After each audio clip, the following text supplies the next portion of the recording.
Сәлем достар, менің каналыма қош келдіңіздер. Видеоны көрместен бұрын каналыма тіркеліп, қоңыраушаның суретін баса кетуді ұмытпаңыздар. Каналымның дамуына өз үлестеріңізді қоса кетулеріңізді сұраймын. Моншаға барудың адам денсаулығына пайдасы қандай? Монша процедурасынан кімге сақтану керек? Монша және сұлулық. Осы және өзге де сұрақтардың жауабын видео барысында білетін боласыздар. Монша ерте заманнан сұлулықты және денсаулықты сақтау үшін жақсы құрал болып саналған. Онда босаңсып, шаршағандықтан арылуға, көптеген оң эмоция алуға, энергия мен заратты алуға, жақсы көңіл күй және тамаша сезім алуға болады. Монша біздің денемізді, жанымызды және миымызды тазалайды. Керек емес ойлардан және қарама-қайшы ниеттерден арылу үшін сен моншаға баршы деп халық бекер айтпаған. Монша көптеген халықтарда қолданылатын әртүрлі аурулармен күресудің қуатты құралы болып саналады. Ғалымдардың зерттеуіне сенсек, дұрыс ұйымдастырылған моншаның процедурасы қарқынды спорттық жаттығумен бәсекелестікке түсетінін бекітуге болады. Жоғары температура әсерінен қан белсене айналады және оттегімен қанығады, тазаланады. Булану адамның жүрек тамырларына жүктемені жоғарылатады, тиімділігі бойынша кардио жүктемеге ұқсас. Атап айтқанда, өмір бейнесінде аз қозғалатын адамдар үшін монша ерекше пайдалы.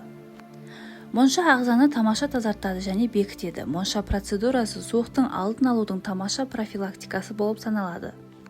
Ауаның жоғарғы температурасы стерилдікке жақын ортаны жасайды. Сондықтан моншада көптеген келушілер болса да, ешқандай қауіпті бактерия болмайды.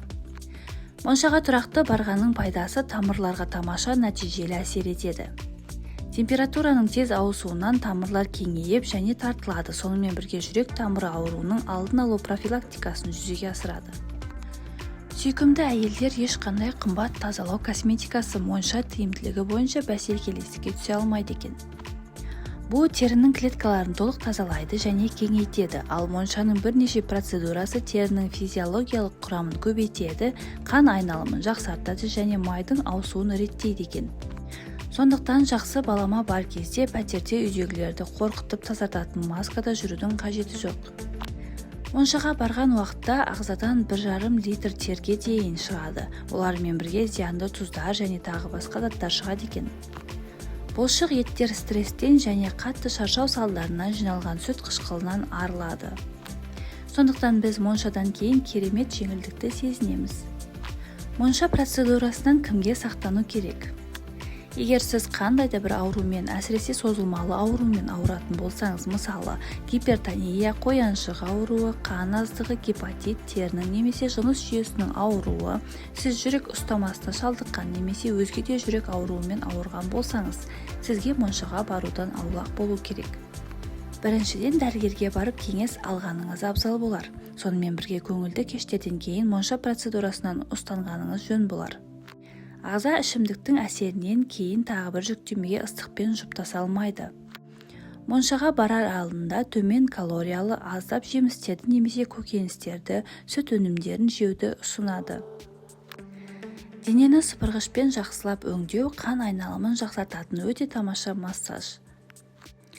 Қан айналымын тер шығаруды және зат алмасуын күшейтеді. Сыпырғышпен қарқынды сеанс терінің ашылуына және зиянды шлактарды шығаруға әсер етеді. Бірақ қолға түскен бірінші бұтаны сыпырғыш дайындау үшін қолданған дұрыс емес.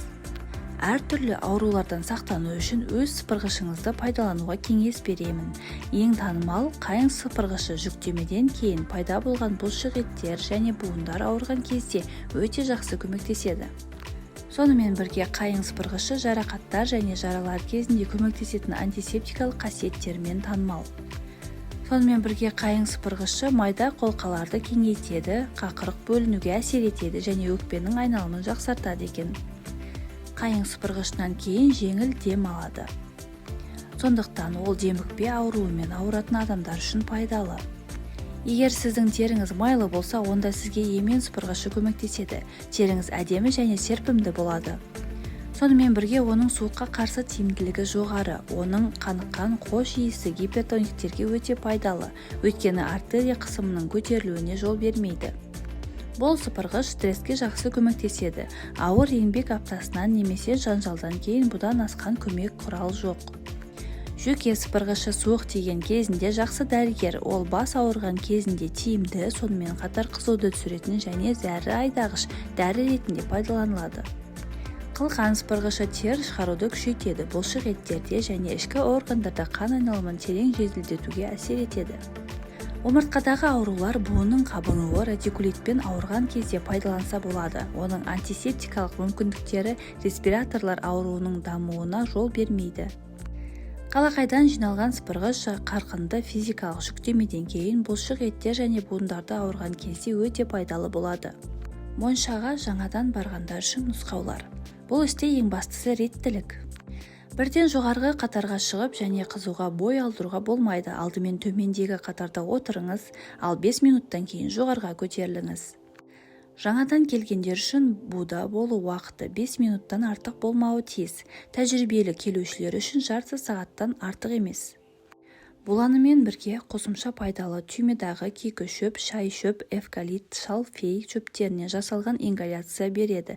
Сонымен бірге өз қалауыңыз бойынша эфир майын қолдануға болады.